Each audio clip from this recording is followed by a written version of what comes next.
Salut à tous, vous êtes à l'Aliane, la boutique de jeux de société de Colmar.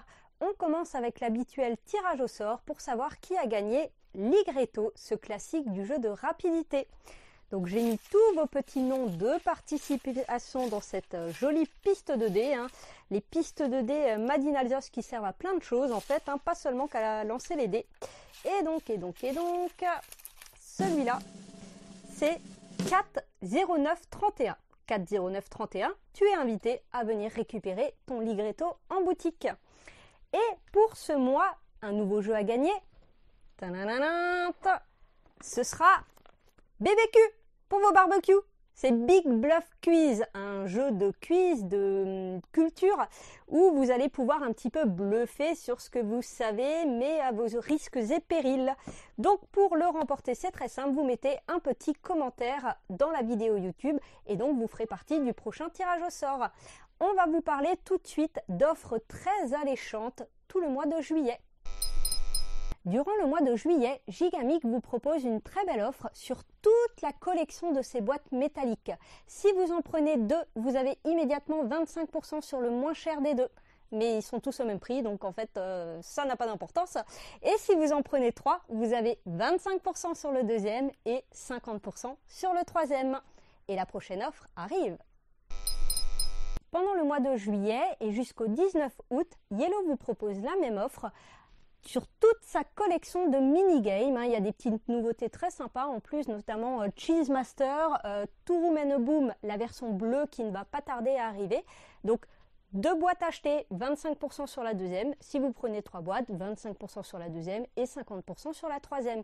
Il y aura également les soldes d'été jusqu'au 25 juillet, donc des grosses remises sur une 60aine de jeux de la boutique. Tout ce qu'il vous faut pour profiter de jeux de société à un prix réduit pendant cet été. Au niveau des coups de cœur, ça a été difficile de faire une sélection parce qu'il y a eu pas mal de très bons jeux ces derniers temps.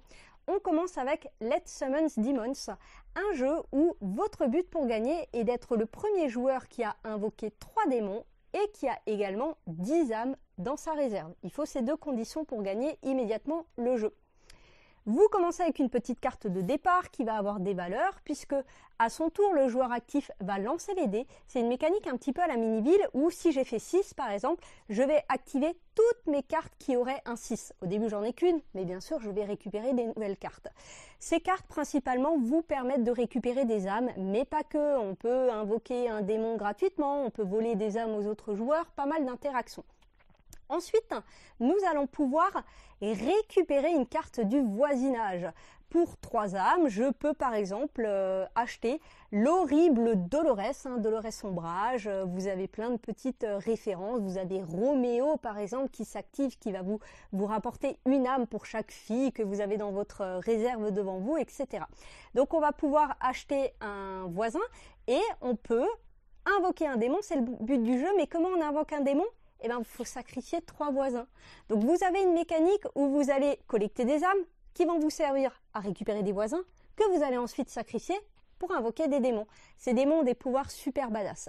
Gros point important, c'est qu'en fait, quand je lance les dés, tout le monde active ses cartes. Si j'avais fait un 6, tout le monde va activer ses cartes avec un 6. Donc c'est un jeu très dynamique qui se joue de 2 à 5 joueurs avec une petite montée en puissance. Au début, on a besoin de collecter des voisins et après, boum, tout se débloque assez rapidement.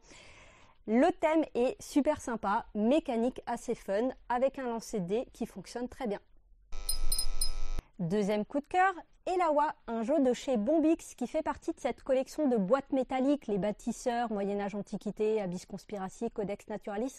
Ce n'est pas une boîte en métal puisque le métal est cher à produire et qu'en plus il consomme beaucoup d'eau. Donc mine de rien, le métal va commencer un petit peu à disparaître dans les boîtes de jeu. Votre but est de constituer votre tribu. Vous allez donc dans un premier temps récupérer des cartes qu'ensuite vous payerez en ressources pour les mettre devant vous et les cartes à la fin vont vous faire des points. Il y a des points bruts, 7 points tout court, 3 points par icône main qu'on a sur ces cartes, 1 point par ressource qu'on a stocké dessus, 4 points par carte bleue, etc. La mécanique, première chose, à son tour de jeu, nous allons récupérer une carte du dessus d'une des 6 piles. Je récupère cette carte, il y a marqué 2, je vais donc pouvoir collecter 2 ressources dans le sens horaire, pas de la pile là où j'ai pris la carte, on commence à la pile suivante, une ressource, deux ressources que je stocke sur mon chef de tribu et je mets cette carte dans ma main. Deuxième étape, je peux jouer une ou plusieurs cartes à condition de pouvoir payer les ressources demandées. Parfois, ça vous demande aussi de sacrifier un personnage, donc de sacrifier une carte de votre main. Donc voilà, je la paye, je la mets devant moi. Troisième étape, parfois vous avez des cartes qui vous permettent de stocker des ressources dessus. Si vous voulez le faire, si vous pouvez le faire, c'est une ressource maximum par carte par tour. Quatrième étape, si vous avez plus que 4 ressources, vous devez jeter le surplus. C'est assez simple au niveau des règles. Là, vous savez presque tout. Il y a aussi cette petite règle que quand on prend la dernière ressource d'une pile, on va reconstituer une nouvelle pile au centre. Mais en petit bonus, on va prendre un jeton du centre. Et lorsque ce dernier jeton est récupéré, c'est ce qui sonne la fin de la partie. Et on compte les points des cartes qu'on a mis devant soi. C'est assez malin parce que mine de rien, il y a 6 possibilités de cartes à récupérer.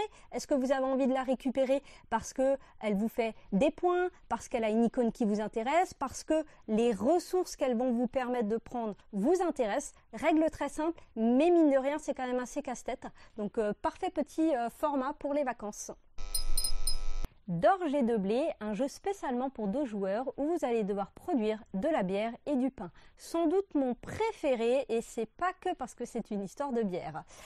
Il faut donc produire de la bière et du pain, mais il faut produire judicieusement parce que les cartes que vous allez produire en étant capable de payer les ressources que vous aurez stockées précédemment vont vous rapporter des icônes pièces, ce sont des points. À la fin de la partie, vous comptez tous les points de vos cartes pain. Imaginons que j'ai 20. Vous comptez également tous les pains de vos cartes bière, imaginons que j'ai que 15. Eh bien mon score, c'est le plus petit des deux. Donc il faut équilibrer vos productions, vous ne pouvez pas faire que de la bière parce que c'est très bon la bière. La mécanique, vous jouez 6 manches.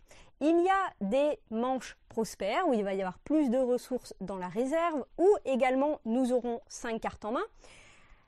Le premier joueur va en jouer une. Je vous explique après comment. Le deuxième joueur en joue une et après on draft, on échange nos cartes et on fait ça 5 fois.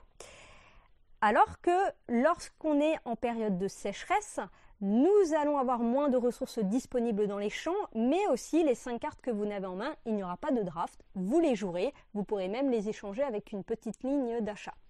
Quand vous jouez une carte, il y a 3 possibilités avec cette carte. La première possibilité, c'est de la jouer pour récolter les ressources. Donc là, je récupère une eau et un seigle que je stocke. Si plus tard, je refais une production avec une carte de ma main, eh bien, je produis les ressources de la carte, mais également de toutes celles que j'avais mis avant. Alors attention sur la production, parce que si vous produisez beaucoup et que vous ne pouvez pas stocker, ce que vous ne pouvez pas stocker, vous le donnez à l'autre joueur qui, lui, pourra peut-être le stocker. Donc, il faut produire quand même avec minutie, sinon vous allez vachement arranger l'autre joueur. Deuxième chose que vous pouvez faire avec la carte, eh bien, vous payez les ressources et vous la produisez. Hop, on la met dans sa boulangerie ou dans sa brasserie selon le type de la carte. Par contre, vous ne pouvez avoir qu'une seule carte de chaque. La troisième action possible qu'on peut faire avec une carte, c'est ce qu'il y a tout en bas de la carte, c'est une amélioration. Donc vous avez plusieurs types d'améliorations. En fonction du type, vous glissez ça sous votre plateau. Et lorsque vous améliorez, c'est à ce moment-là que vous allez pouvoir banquer, récupérer les cartes qui traînent dans votre brasserie et dans votre boulangerie. Les améliorations, pour moi, apportent une énorme variabilité au jeu. Il y a plein de choses. Des places de stockage en plus. À chaque fois que l'autre joueur collecte une eau, vous en collectez une aussi. Lors de la mise en place des ressources du champ, vous avez le droit d'en récupérer une. Des manières supplémentaires de gagner des points. Bref, plein de choses. Pour des parties d'à peu près 40-45 minutes, je trouve en plus le rapport qualité-prix, c'est un jeu qui est à 28,60 € pour le matos et la stratégie que vous offre le jeu. Les règles sont pas compliquées, mais on a beaucoup de possibilités. Donc, d'orge et de blé, faites de la bière et du pain. On termine avec le tout mignon petit Foxy qui se joue de 2 à 6 et qui est aussi bien à 2 qu'à 6 puisque c'est un jeu où on va jouer en simultané. C'est un jeu de mémorisation. Nous allons jouer 20 tours de jeu. Nous aurons donc récupéré 20 cartes du paquet. On ne joue pas avec toutes les cartes. On révèle une carte. Sur cette carte, il y a une girafe et un zèbre. C'est la première fois que je vois une girafe, c'est la première fois que je vois un zèbre. Je vois donc 2 animaux. Je vais marquer dans la première case 2. On révèle une nouvelle carte quand tout le monde est prêt. Il y a un joli petit lapin. C'est la première fois que je vois un joli petit lapin, donc je vais marquer 1. On révèle une nouvelle carte. Et là, il y a de nouveau une girafe et un zèbre. Donc, une girafe, un zèbre, et de mémoire, j'ai déjà vu une girafe et j'ai déjà vu un zèbre. Donc ça veut dire qu'il faut que je note 4. Je fais l'addition de ceux que je vois là tout de suite, mais de ceux que j'ai déjà vus de la même espèce. Donc je marque 4. Au bout d'un moment, vous avez des chiffres à 9, genre attends, le dauphin, c'est peut-être la 8e fois que je le vois, donc ça fait 8, et un lapin, c'est la 2e fois, donc ça fait 10. Lorsque vous avez cette mignonne petite carte renard qui apparaît, là, on va vous demander combien d'espèces différentes tu as vues jusqu'à là. Alors, de mémoire, encore une fois, puisque c'est un jeu de mémoire, j'ai vu une girafe, un zèbre et un lapin. Donc, j'en ai vu que 3. Ok. Et on continue ça, 20 tours de jeu. À la fin, on va remettre le paquet comme il était. Et vous avez une petite tête qui est très bien faite. Ok, on a une girafe, donc on coche une girafe et donc on coche un zèbre. Je regarde dans la ligne, j'ai 2, j'ai bien marqué 2, super, ça me fait 2 points. Et on continue, ok, on a un petit lapin, je n'ai pas d'autres lapins cochés, donc ce qu'il fallait que je note c'est 1, c'est bon. Si vous avez marqué moins, si par exemple la case suivante c'était 4, on peut vérifier mais ce sera le cas, je suis sûre. Si j'avais marqué 3 parce que je ne suis pas trop sûre de moi, et qu'il y en a 4, pas de souci, je marque quand même les 3 points. Par contre, si j'ai surestimé et que j'avais marqué 5, là je marque 0 points. Donc il vaut mieux sous-estimer que surestimer. Donc petit jeu de mémoire, un petit peu de prise de risque pour des parties de 10 minutes. Ça fonctionne aussi bien avec des adultes que des enfants. Alors ils mettent 8 ans sur la boîte, à mon avis à partir de 6 ans ça le fait, tant que les enfants savent un minimum compter, peut-être jusqu'à 20, j'ai jamais vu autant d'animaux. Hein. Ouais, ça le fait déjà pour les enfants, c'est un bon petit jeu de mémoire. Et tout mignon. Comme je vous le disais, il y a eu quand même pas mal de bonnes nouveautés ces derniers temps, notamment Zombicide version Marvel, grosse boîte bien fat où c'est vous les zombies et non pas les gentils humains. Timeline version coopérative, très bonne adaptation du Timeline. Vous avez aussi Roll and Bup, un jeu de dés de combinaison qui fonctionne super bien, et Oasis New Hope, celui-là je vous le présenterai sans doute dans la prochaine vidéo. J'ai pas encore eu le temps d'y jouer, mais thème post-apo, petit jeu de cartes qui a l'air vraiment sympathique. Je sais déjà que ça va me plaire. Donc voilà, à très bientôt. Pensez à liker nos vidéos, pensez à vous abonner et pensez à les partager. Ce serait vraiment super sympa de votre part. À bientôt!